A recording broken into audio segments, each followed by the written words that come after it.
18টা বছর পরে আমরা এই নতুন পরিবেশে বাংলাদেশের সবচেয়ে জনপ্রিয় দল, বাংলাদেশের সর্ববৃহৎ দল, বাংলাদেশের গণমানুষের দল, বাংলাদেশ জাতীয়তাবাদী দলের আজকে প্রতিষ্ঠা বার্ষিকী। আজকে 1 সেপ্টেম্বর 2025।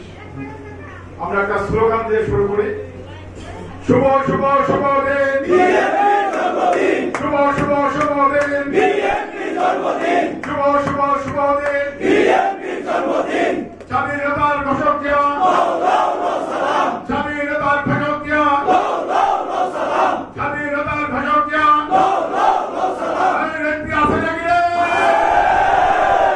বলছে নেত্রী খালেদা জিয়া, খালেদা জিয়া, জিয়া খালেদা, তারেক রহমান, তারেক রহমান।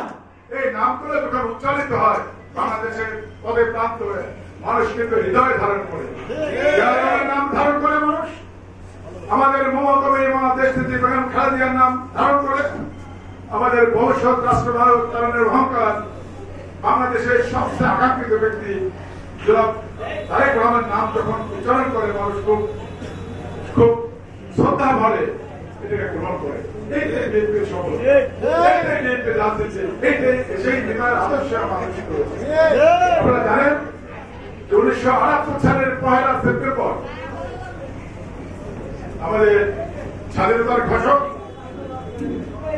শহীদ প্রেসিডেন্ট জিয়াউর রহমান সাহেব বাংলাদেশ জাতীয়তাবাদী দল নামে একটা দল সৃষ্টি করেছিলেন। তিনি একটা দর্শন দিয়ে গেছেন, পলিটিক্যাল প্রেশন দিয়ে গেছিলেন, সেটা হল বাংলাদেশ জাতীয়তাবাদ। সেই আদর্শে আদর্শিত হয়ে কোটি কোটি মানুষ, বাংলাদেশের কোটি কোটি মানুষ এই বিএনপির ছায়াতলে আশ্রয় নিয়ে এই দলকে মোট 4 বার ক্ষমতায় বসিয়েছে। আমাদের শহীদ প্রেসিডেন্ট জিয়াউর রহমানকে 1 বার ক্ষমতায় বসিয়েছিলেন, কিন্তু মাত্র 3.5 বছরের মাথায় 1981 সালের 30 মে এক সামরিক কুতে বা নির্মমভাবে চট্টগ্রাম সার্কিট হাউসে নির্মমভাবে নিহত হয়। যারা আমাকে নিহত করে, যারা হত্যা করে এই আদর্শকে ধারণা দিয়েছে, আমাদের মমতাময়ী মা ছিলেন ঘরণী, ছিলেন মা, এই দলের দুর্দিনে হাত ধরেছিলেন। দীর্ঘ 9 বছর এই স্বৈরাচার এরশাদের যুদ্ধ করে ঠিক এরশাদ সাহেবকে পতন ঘটিয়ে 1991 সালে এই জনগণের ভোটে তিনি কিন্তু দেশ পরিচালনা ক্ষমতায় গেছিলেন। মানে 3 বার এই দল, এই মানুষ, দেশের মানুষ এই বিএনপির আস্থা রেখেছিল এবং বিএনপিকে ক্ষমতায় বসেছিল।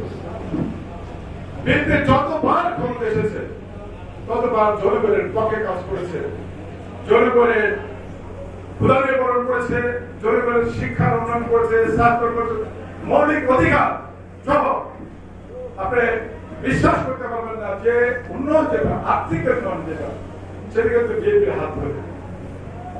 আমাদের দেশনায়ক তারেক রহমান সাহেব আজ 18টি বছর দেশের বাইরে আছে।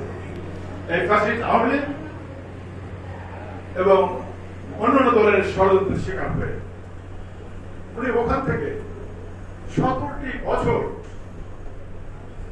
এই দূরে বসে প্রায় 7,000 আর 9,000 মাইল দূরে বসে সে কিন্তু আমাদেরকে যেভাবে নির্দেশনা দিয়েছে গণতন্ত্র পুনরুদ্ধারের জন্য আমাদের রাজবাড়ির জেলা বিএনপি, রাজবাড়ির 8টা ইউনিট বিএনপি এবং অঙ্গ সংগঠন, আমাদের ফরিদপুরের যে সাংগঠনিক টিমের প্রধান, আমাদের নেত্রী সেবাবতের নেতৃত্বে যখনই যে কথা বলেছে আমরা কিন্তু এই জেলা বিএনপিকে সাপোর্ট করে সহযোগিতা করে কিন্তু আমরা রাজবাড়ির বৃহত্তর ফরিদপুরের 5টা জেলার মধ্যে রাজবাড়ির জেলা কিন্তু সবচেয়ে বেশি প্রোগ্রাম করেছে এবং সবচেয়ে বেশি কেন্দ্রীয় প্রোগ্রাম করে কিন্তু সাংগঠনিক টিমের কেন্দ্রীয় টিমকে কিন্তু আমরা চেষ্টা করতে। আমরা জানেন এই রাজবাড়ি জেলা বিএনপি একদিনের প্রোগ্রাম 3 দিন কিন্তু আমরা করছি ফরিদপুর সেই কুমোরপুর মাঠে ফরিদপুর বিভাগ করে না, আমরা ছিলেন না, সারাদিন লোকদের করেছে এবং রাত্রে আমরা বৃষ্টিতে ভেজেছি, কিন্তু আমরা কিন্তু মারছেনি।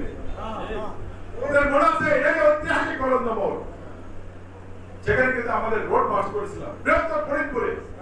অনেক বড় বড় নেতা অনেক কথা বলেন, বৃহত্তর ফরিদপুরের কোন নিরাপদ জায়গা তখন সাংগঠনিক টিম কিন্তু পায়নি।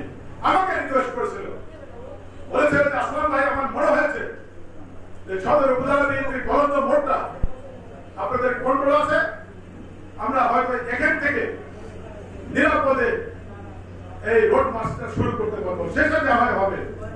আমি কিন্তু সেই দুর্দিনে বাধ্য হয়ে কিন্তু আমি সবার সাথে আলোচনা করে কিন্তু এই গলন্দের মোড়ে আমি প্রোগ্রাম নিয়েছিলাম। আপনারা দেখেছিলেন